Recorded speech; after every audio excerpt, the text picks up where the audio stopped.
today, and then we'll move further. So, to start with, first of all, there is SQL. So, SQL is a standard language. This is not made by any particular company. Basically, American National Standard Institute is there, who formed this language in 1986, and इसको ISO standard ने भी certified किया इन 1987. तो SQL का basically काम होता है, it allows you to access and manipulate the databases. Okay, database का मैनिपुलेशन और एक्सेस इसका काम होता है. ओके, देन एसक्यूएल क्या कर सकता है?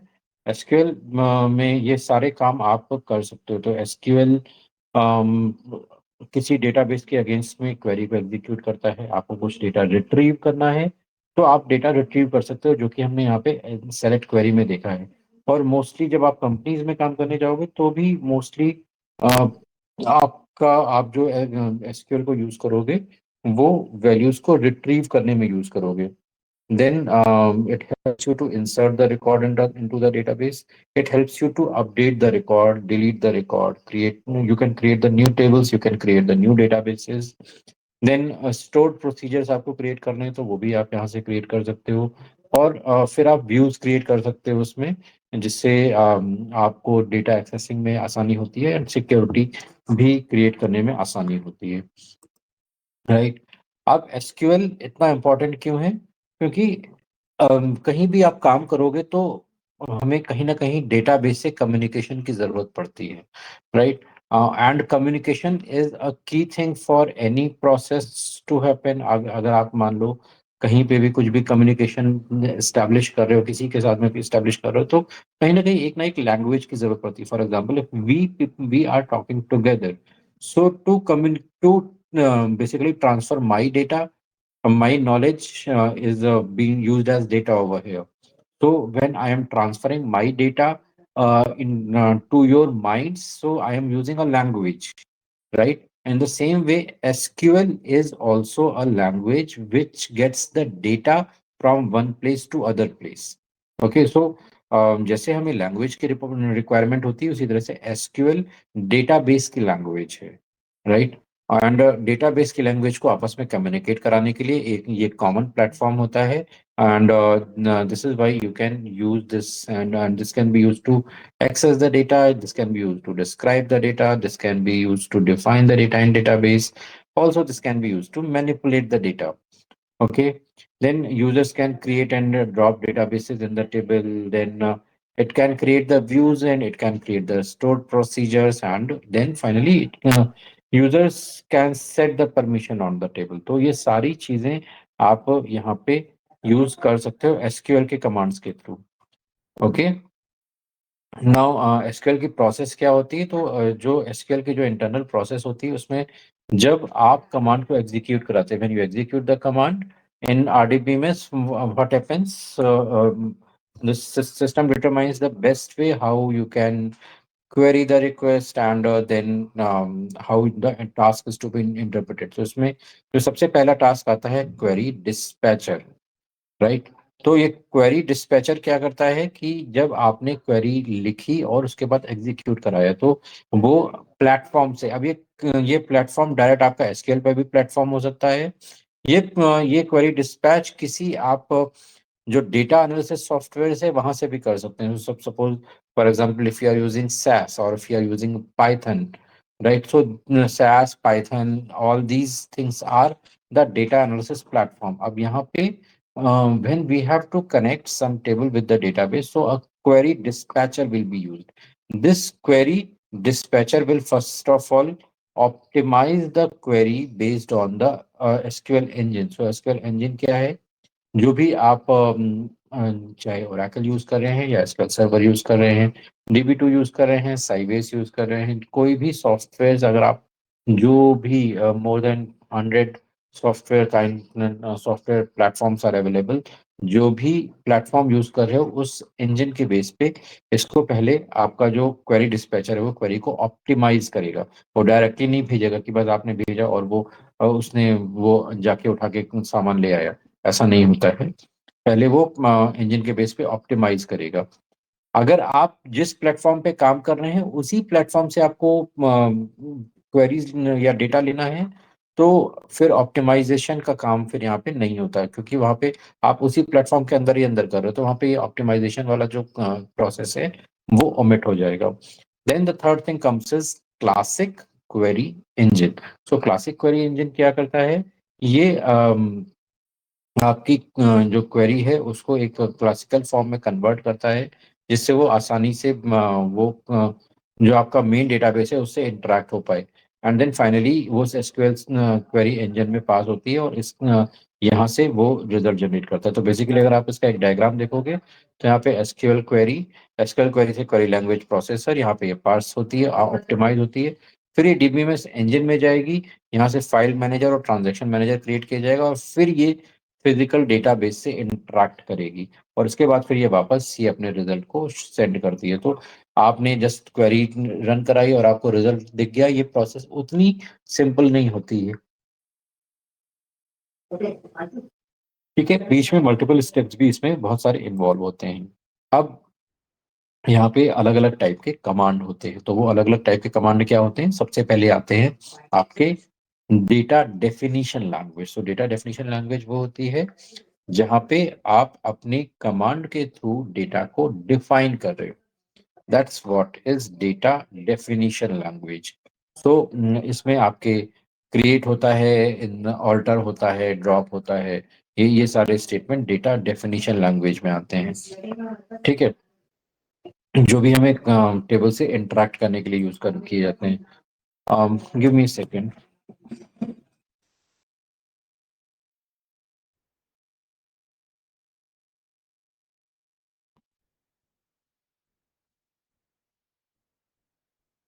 ओके, तो यहाँ पे आप क्या करते हैं, डेटा मैनिपुलेशन लैंग्वेज में we have select, we have insert, we have update, we have delete, right.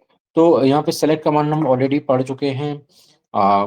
बाकी हम आगे पढ़ेंगे, अभी मेनली तो हमें सेलेक्ट कमांड ही यूज करना है, तो सबसे वाइड सेलेक्ट कमांड ही होता है, सबसे ज्यादा ऑप्शंस होते हैं इसमें।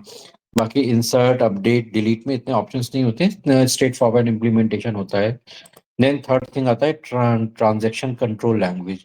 तो इसमें ग्रांट है एंड रिवोक है। तो ग्रांट एंड रिवोक में क्या होता है कि जब भी हमें किसी भी पर्टिकुलर टेबल में किसी पार्ट का एक्सेस किसी को देना होता है, तो हम वहाँ पे ग्रांट को यूज करते हैं। तो it is basically use to give the privilege to the user.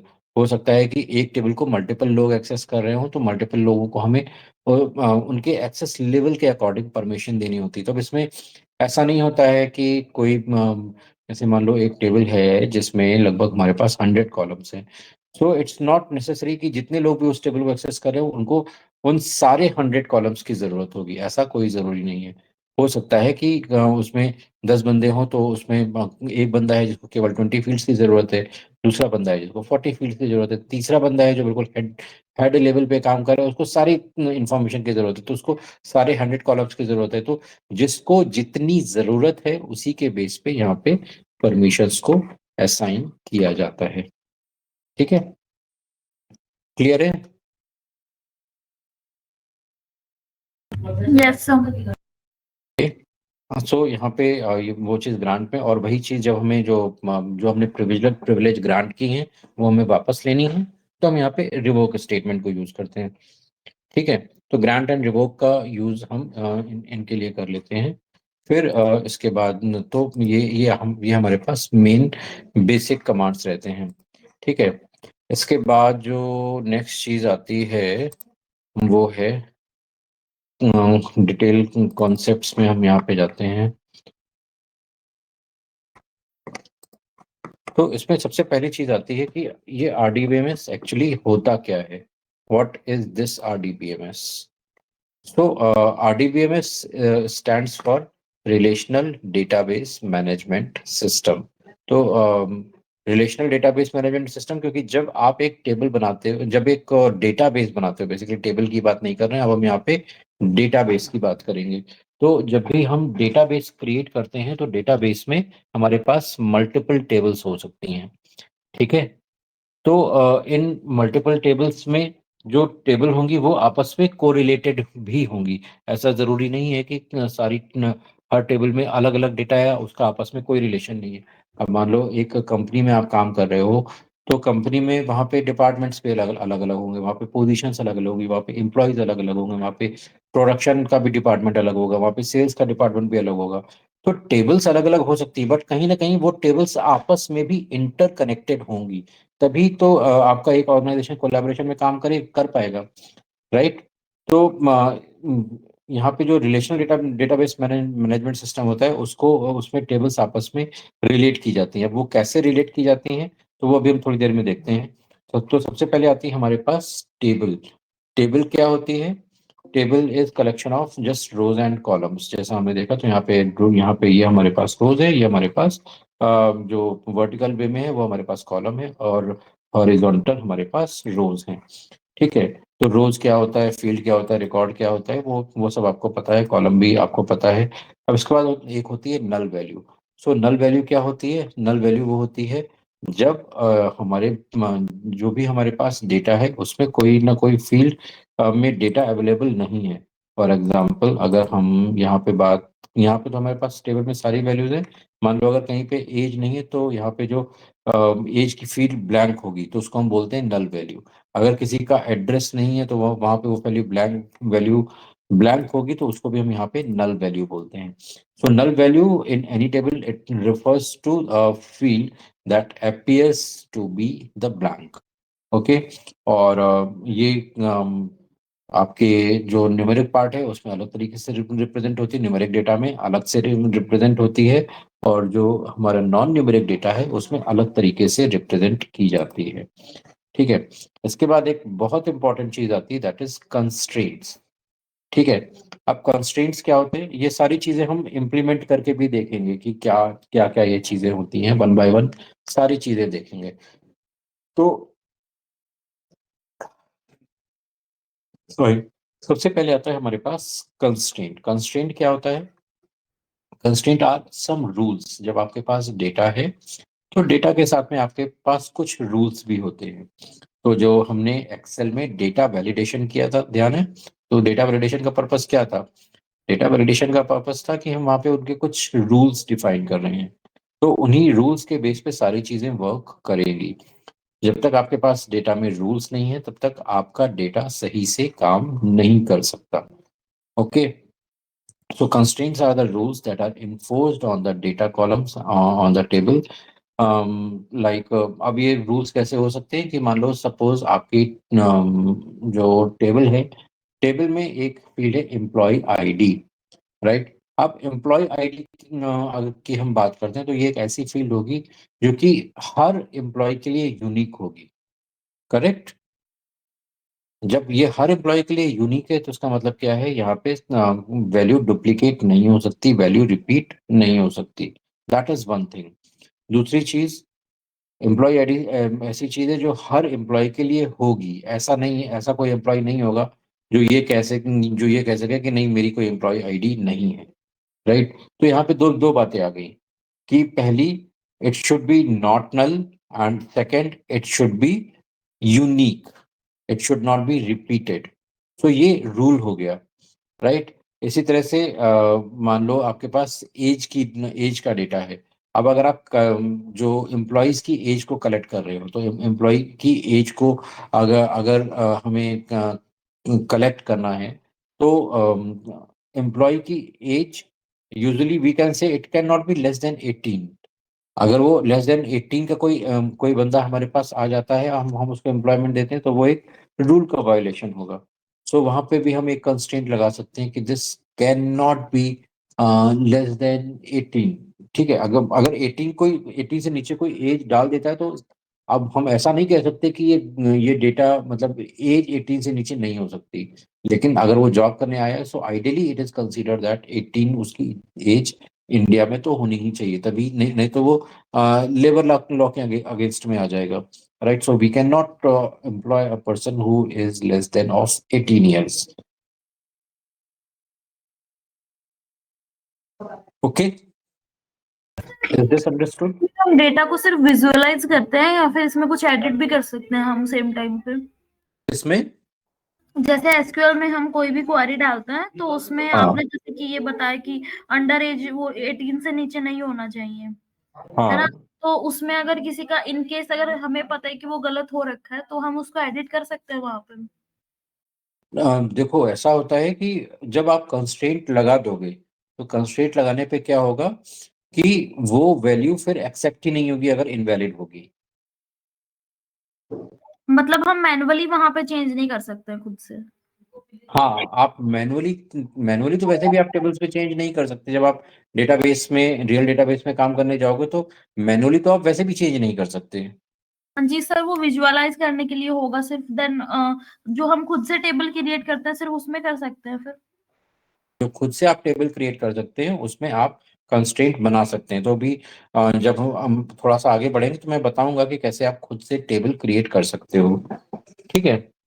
और उसमें कैसे आप कंस्ट्रेंट डाल सकते हो, ये सारी चीजें अभी हम आगे देखेंगे। ठीक है। Okay sir. तो तीसरी चीज आती है, इसमें होता है कंस्ट्रेंट के लेवल्स होते हैं। तो कंस्ट्रेंट आप कॉलम लेवल पे भी क्रिएट कर सकते हो, कंस्ट्रेंट आप टेबल लेवल पे भी क्रिएट कर सकते हो। तो जो कॉलम लेवल के जो कंस्ट्रेंट होते हैं उसमें जो भी हम रूल बनाते हैं वो केवल उस कॉलम पे अप्लाई होते हैं। ठीक है। अब टेबल लेवल पे जो कंस्ट्रेंट होते हैं तो टेबल लेवल लेवल पे जो कंस्ट्रेंट होते हैं वो पूरी टेबल पे अप्लाई होते हैं। ठीक है। तो इसमें there are some constraint available जो कॉमन कंस्ट्रेंट्स होते हैं। तो क्या क्या होते हैं? सबसे पहले होता है नॉट नल कंस्ट्रेंट।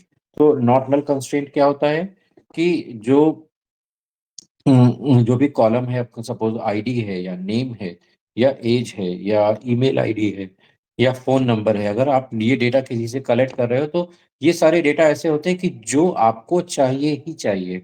कोई आपको बंदा आके ऐसा नहीं कह सकता कि नहीं मेरा कोई नाम नहीं है, या वो ये नहीं कह सकता कि अगर अगर वो किसी बिजनेस पर्पज से या इंक्वायरी पर्पज से आ रहा है तो ये नहीं कह सकता कि I don't have the mobile number आज की डेट में।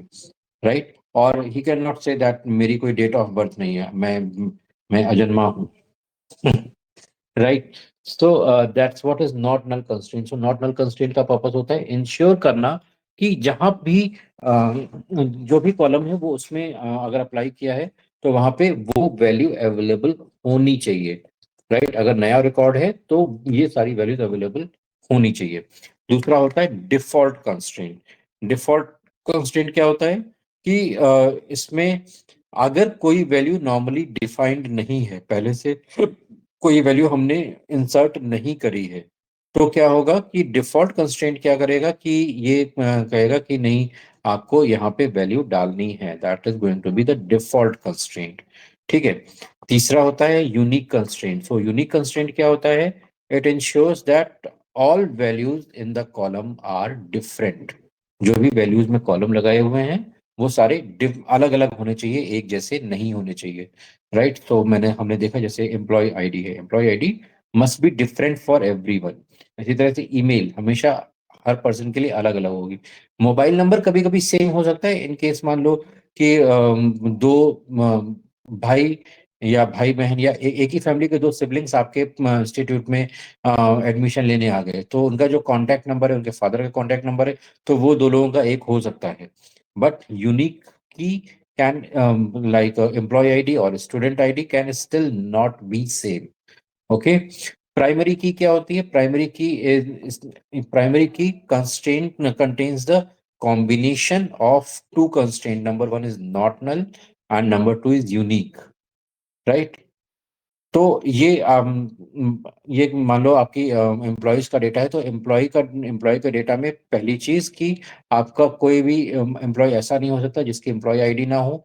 और दूसरी चीज कि हर एम्प्लॉय की एम्प्लॉय आईडी अलग होगी। जहां पे ये दोनों चीजें इन्वॉल्व होंगी वहां पे हम उसको प्राइमरी की बोलते हैं। अब यहाँ पे पॉइंट टू बी नोटेड, अगर प्राइमरी की है तो नॉट नल और यूनिक ऑटोमेटिकली इन्वॉल्व होगा। लेकिन अगर नॉट नल और यूनिक दोनों किसी कॉलम पे अप्लाई हो रहे तो ये जरूरी नहीं कि वो प्राइमरी की ही हो। ठीक है। Understood? Yes sir. Okay. Then there is foreign key. Foreign key क्या होती है कि जब आपको दो टेबल्स के बीच में रिलेशन क्रिएट करना होता है तो हम वहां पे फिर फॉरेन की को यूज करते हैं। दो टेबल्स के बीच में रिलेशन क्रिएट करना होता है। अब आपके पास मान लो एम्प्लॉय की टेबल है, तो एम्प्लॉय की टेबल में आपके पास एम्प्लॉय आईडी है, एम्प्लॉय नेम है, उसका एज है, उसकी एज है, उसका एड्रेस है, उसकी ईमेल है, उसका मोबाइल नंबर है। इसके बाद है फिर कौन से डिपार्टमेंट में काम कर रहा है, तो वहाँ पे डिपार्टमेंट आईडी है। अब ये जो डिपार्टमेंट आईडी है वो किसी और टेबल से रेफर होके आ रही है। तो एक डिपार्टमेंट की टेबल होगी जिसमें डिपार्टमेंट आईडी होगी, डिपार्टमेंट नेम होगा और डिपार्टमेंट डिस्क्रिप्शन होगा। ये तीन फील्ड होंगी। तो ये जो डिपार्टमेंट आईडी जो एम्प्लॉय टेबल में है, ये डिपार्टमेंट टेबल की एम्प्लॉय डिपार्टमेंट आईडी से कनेक्ट हो रही होगी। तो जितने भी डिपार्टमेंट आपके डिपार्टमेंट टेबल में होंगे उन्हीं में से वो डिपार्टमेंट यहाँ पे एम्प्लॉय टेबल में डाले जा सकते हैं। एम्प्लॉय टेबल में एम्प्लॉय किसी ऐसे डिपार्टमेंट में नहीं हो सकता जो डिपार्टमेंट एग्जिस्ट ही ना करता हो। Right, understood. सो एम्प्लॉय किसी भी ऐसे डिपार्टमेंट में नहीं हो सकता जो कि जहाँ पे पर्टिकुलर बंदा कोई किस ऐसे डिपार्टमेंट में कि वो डिपार्टमेंट ही ना हो, ऐसा कभी नहीं हो सकता।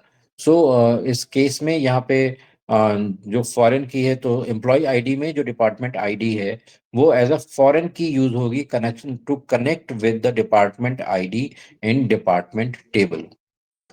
Okay, okay. यस। फिर इसी तरह से होता है एक चेक कॉन्स्टेंट होता है। तो चेक कॉन्स्टेंट होता है ये क्या करता है कि अगर सपोज किसी कॉलम में कोई कंडीशन स्पेसिफाई करी हुई है, राइट, तो चेक कॉन्स्टेंट इंश्योर करता है कि जो वैल्यू है चेक कॉन्स्टेंट में वो सारी सही है।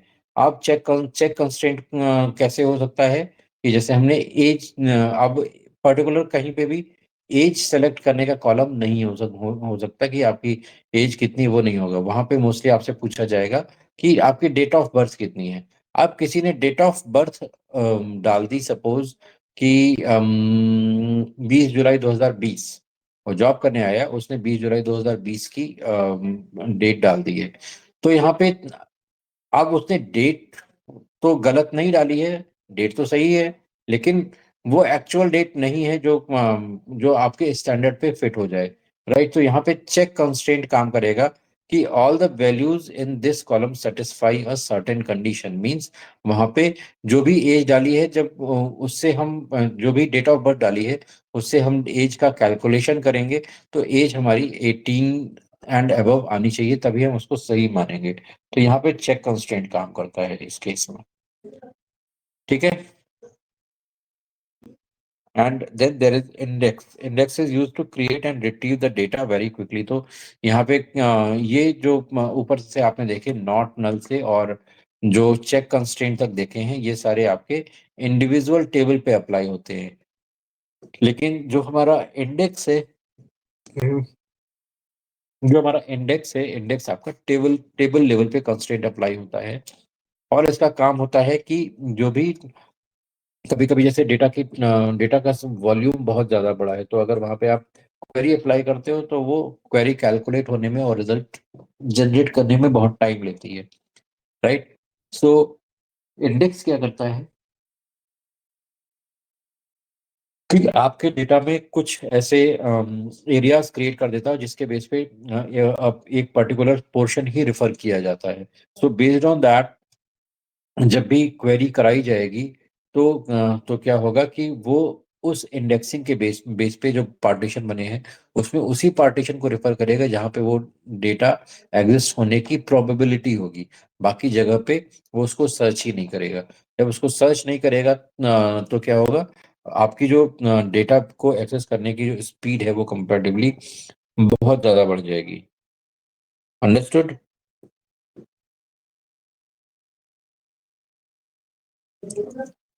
Okay, now next is data integrity.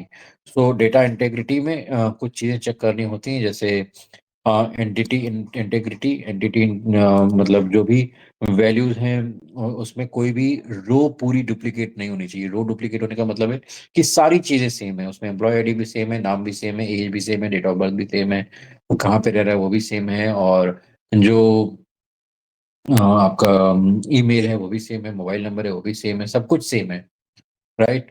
तो ये नया स्टूडेंट नहीं हो सकता, तो यहाँ पे आपको इंश्योर करना है हमेशा कि डेटा की there should be no in duplicate value. Then second is domain integrity. So domain in integrity क्या होता है कि जो जिस भी एरिया में आप काम कर रहे हो, जिस भी डोमेन के लिए काम कर रहे हो, सपोज अगर अगर आप बैंकिंग के लिए काम कर रहे हो, तो बैंकिंग के जो भी रूल है वो आपके पूरे डेटा पे इम्प्लीमेंट होने चाहिए, तो उसको हम यहाँ पे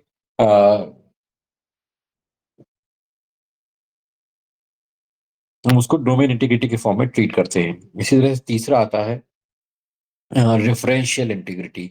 तो रेफरेंशियल इंटीग्रिटी क्या करता है, आप दो टेबल्स कनेक्टेड है, फॉर एग्जांपल अभी मैंने आपको बताया कि आपकी जो टेबल्स हैं वो एक डिपार्टमेंट की टेबल है जिसमें डिपार्टमेंट आईडी है, डिपार्टमेंट नेम है, एंड डिपार्टमेंट लोकेशन है। ओके।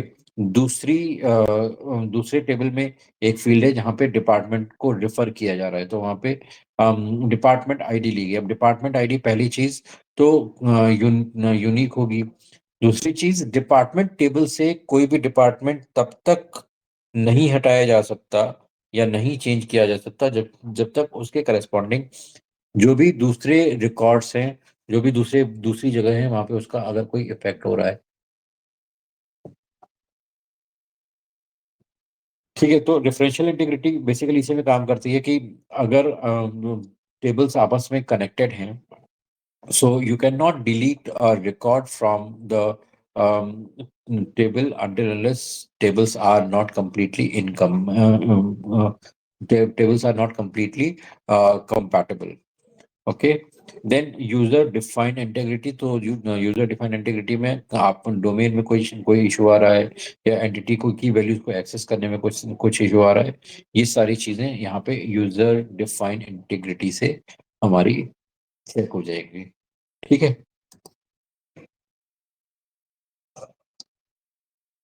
अब इसके बाद एक कॉन्सेप्ट आता है दैट इज डेटा नॉर्मलाइजेशन। तो नॉर्मलाइजेशन क्या होता है? Any idea, anyone, what is normalisation?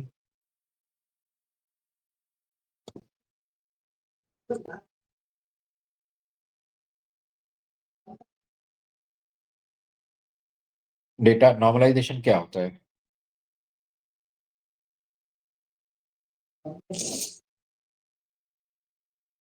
So basically, normalization is a process where you define some reasons, some rules, जिससे आप डेटा को एरर फ्री कर सकते हो, उसमें इंटेग्रिटी क्रिएट कर सकते हो। तो इसमें जैसे eliminating the duplicate data, redundant data, right? अगर जैसे जो सेम डेटा है वो एक से ज्यादा टेबल में स्टोर है, तो वही डेटा एक टेबल में स्टोर है, वही डेटा अगर दूसरी टेबल में स्टोर है, तो क्या होगा कि डेटा डुप्लीकेट हो जाएगा और वो ऑब्वियसली जगह तो घेरेगा ही। छोटे डेटा में आपको पता नहीं लगेगा, लेकिन जब बड़े डेटा में आप काम करने जाओगे तो वहां पे इन चीजों का बहुत फर्क पड़ता है, राइट? सो सबसे पहले eliminating the redundant data. Second thing is ensuring that the data जो भी आपस में डिपेंडेंट हो रहा है वो सेंस कर रहा है या नहीं कर रहा है, या जबरदस्ती वो डिपेंडेंसी डाली हुई है। ठीक है। तो ये दोनों रीजन होते हैं जो जो जिसके लिए हम यहाँ पे नॉर्मलाइजेशन को इंक्लूड करते हैं। तो अब इसमें बहुत सारे नॉर्मल फॉर्म होते हैं। फर्स्ट नॉर्मल फॉर्म होता है, सेकंड नॉर्मल फॉर्म होता है, थर्ड नॉर्मल फॉर्म होता है, बीसीएनएफ होता है। चार पांच टाइप के होते हैं। अब इनको इतनी डिटेल में जाने की जरूरत नहीं है। अगर आपका कंप्यूटर साइंस का बैकग्राउंड है so you can understand it well. अगर नहीं है तो बहुत ज्यादा इसको डिटेल में जाने की जरूरत नहीं, क्योंकि यूजली ये काम होते हैं जहाँ पे डेटाबेस एडमिन वगैरह जो काम करते हैं, वहाँ पे डेटा को कैसे हमारा डेटा वेल रहे, कैसे ये वेल आराम से प्रोसेस हो हर जगह पे, ये सारी चीजें करने के लिए हम डेटाबेस को नॉर्मलाइज करते हैं। ठीक है, ये बात क्लियर है सबको?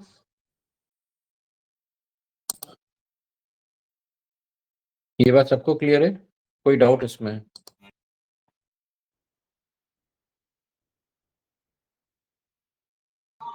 No, sir. Anyone? Any doubt? Okay. So this is what is some theory part जो कि what I was trying to discuss with you. तो यहाँ पे अभी कोई डाउट है आपको थियोरी में? किसी भी चीज में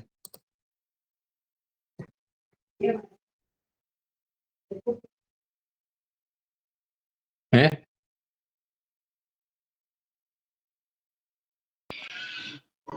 नो सर। ओके, कोई टर्म डिस्कस करना हो?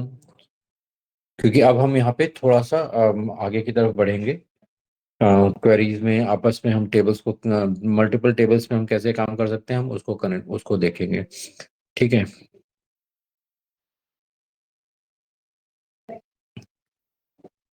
Okay, so let's start with now. अब मान लो हमारे पास यहाँ पे टेबल है, जॉब की टेबल है। जॉब्स को अगर आप यहाँ पे देखोगे तो हमारे पास जॉब आईडी है, टाइटल है, मिनिमम सैलरी, मैक्सिमम सैलरी।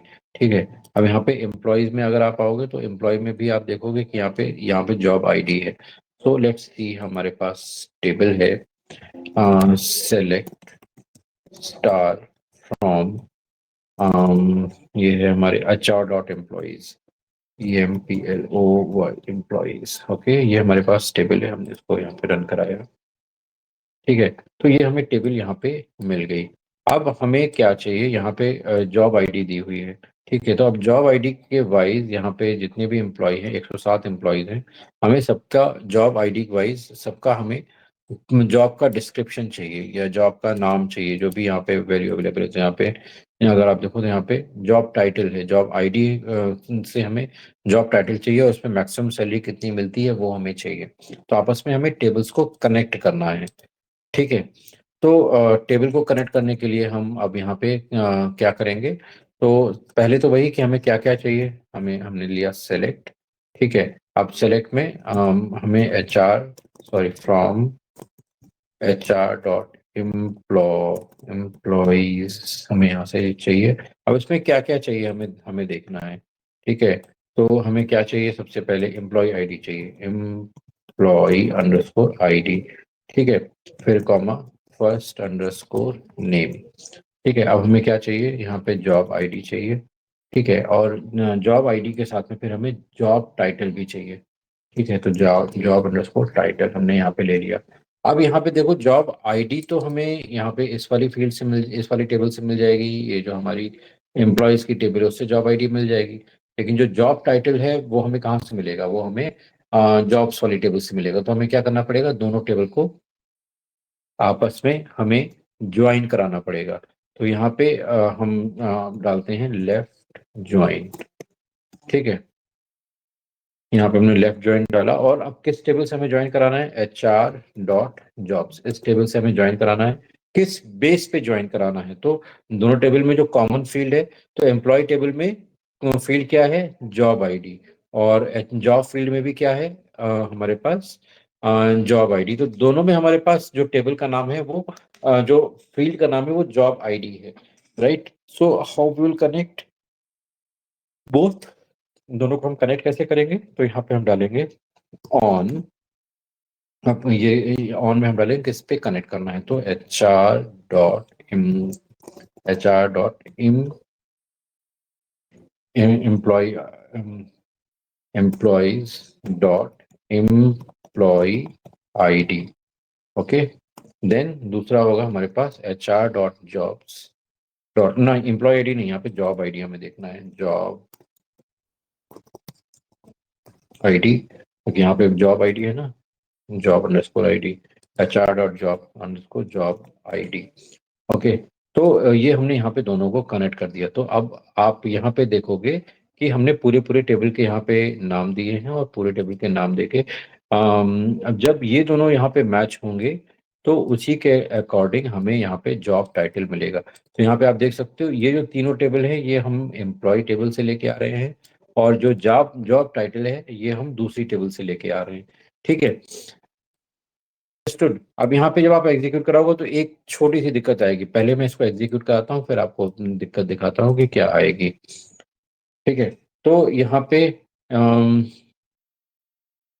एक मिनट, एक तो यहाँ पे जॉब्स, ये है जॉब्स एस। तो अब हमने इसको यहाँ पे रन कराया। अब यहाँ पे आप देखो, यहाँ पे जॉब आईडी में आ रहा है कॉलम एम्बिगुअसली स्पेसिफाइड। ठीक है। कॉलम एम्बिगुअसली स्पेसिफाइड क्यों आ रहा है? क्योंकि यहाँ पे HR डॉट एम्प्लॉयज में भी यहाँ पे जॉब आईडी है और यहाँ पे HR डॉट जॉब्स में भी जॉब आईडी है, तो एक ही फील्ड दो अलग अलग टेबल में एग्जिस्ट कर रही है। तो अब यहाँ पे ये कंफ्यूज हो गया कि इसको यहाँ पे एम्प्लॉय वाला जॉब आईडी आईडी उठाना है या जॉब वाला जॉब आईडी उठाना है, जॉब्स वाला जॉब आईडी उठाना है, राइट? तो इसके लिए क्या करते हैं, यहाँ पे अब हमें हमें स्पेसिफाई करना पड़ेगा कि यहाँ पे हमें एम्प्लॉय वाला जॉब आईडी उठाना है। हमने दे दिया HR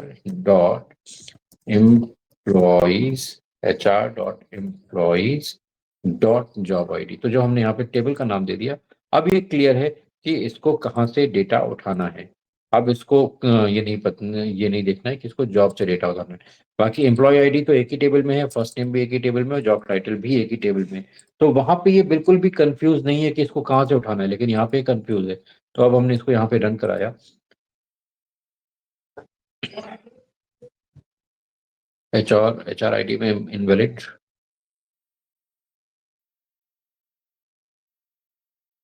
HR dot employees EMPLOYEES dot job ID. यहाँ पे तो सही है।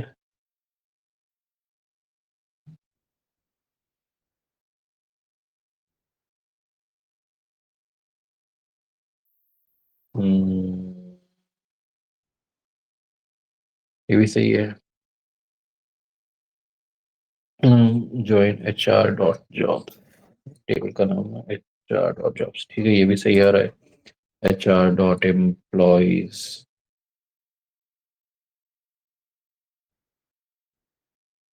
ओ यहाँ पे स्पेलिंग गलत है। स्पेलिंग गलत है। हाँ, यहाँ पे स्पेलिंग गलत है।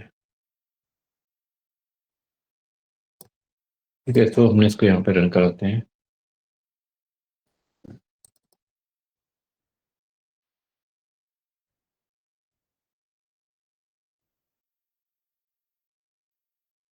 ठीक है, तो यहाँ पे अब हर जॉब आईडी के अगेंस्ट में यहाँ पे जॉब टाइटल इसने यहाँ पे हमें उठा के दे दिया।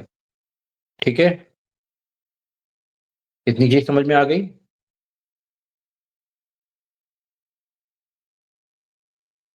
को यहाँ पे समझ में आया कि क्या होता है?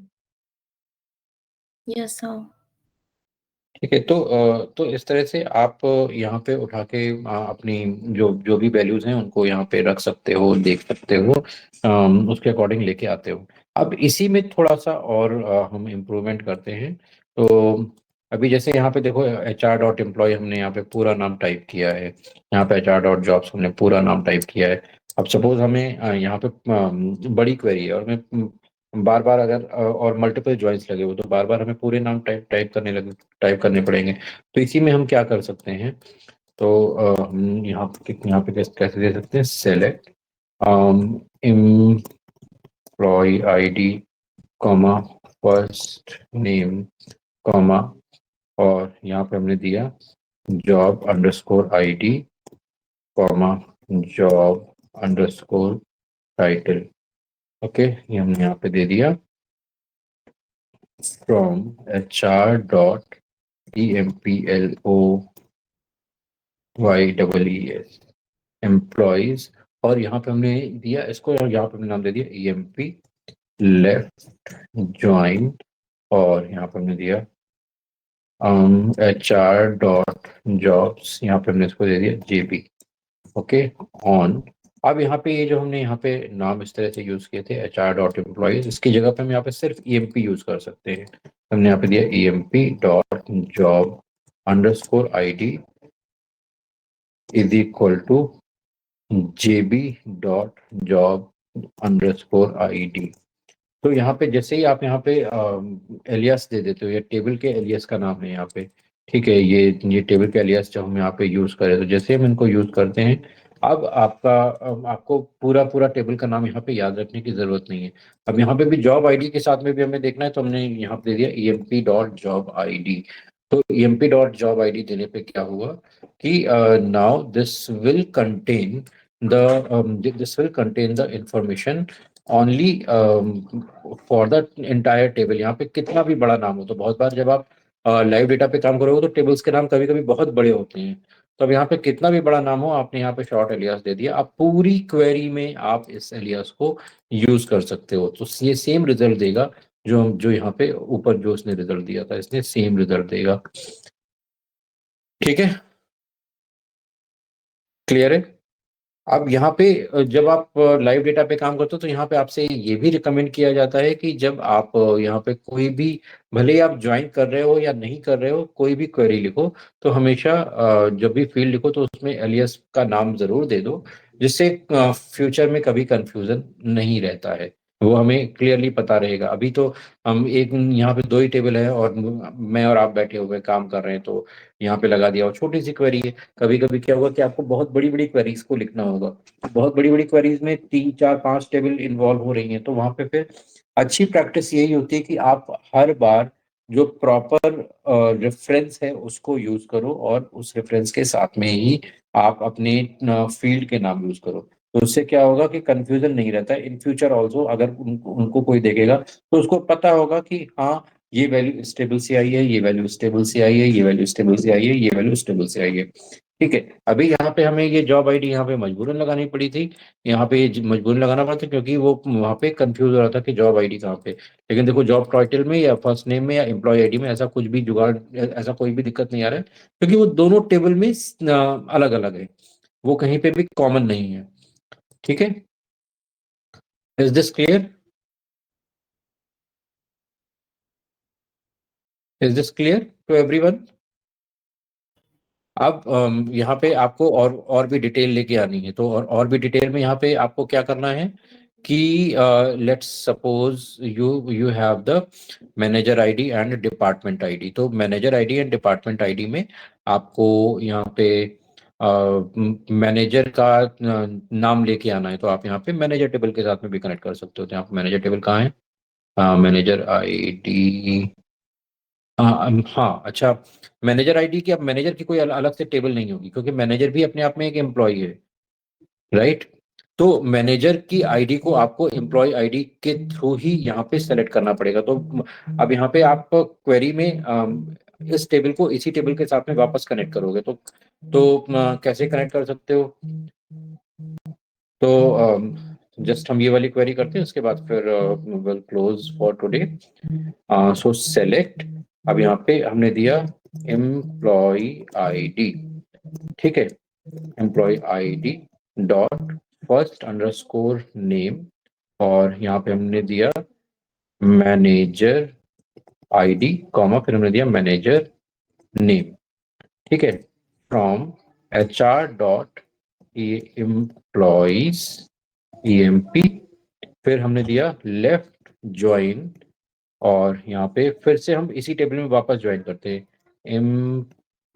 एम्प्लॉइज, और यहाँ पे हमने दिया EMP, यहाँ पे मैनेजर टेबल दे दिया, मैनेजर MGR हमने यहाँ पे नाम दे दिया, MGR दे देते हैं, MGR। Okay, on EMP dot employ ID is equal to MGR dot employ ID. ठीक है, इस तरह से हमने यहाँ पे दे दिया। अब यहाँ पे हम दे देते हैं EMP डॉट मैनेजर आईडी। ठीक है, अब हम यहाँ पे इसको एग्जीक्यूट कराते हैं। आई होप सारी स्पेलिंग सही हो। एम्प्लॉयज आईडी, यहाँ टेबल का नाम क्या है? एम्प्लॉयज टेबल है, तो अच्छा, यहाँ पे ये चीज गड़बड़ है।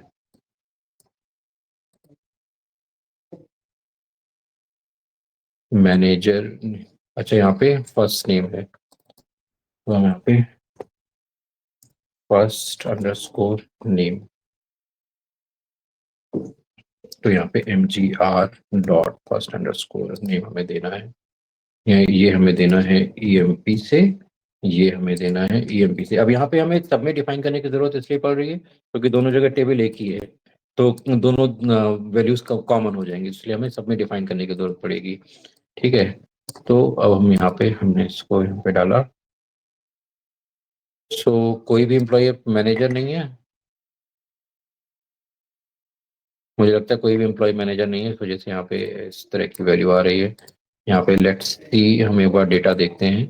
ठीक है, तो यहाँ पे डेटा हमारा 100 से स्टार्ट हो रहा है और मैनेजर आईडी भी 100 से ही स्टार्ट हो रही है, तो आइडियली तो कनेक्ट होना चाहिए। आइडियली कनेक्ट होना चाहिए। M P dot manager I D, manager first name.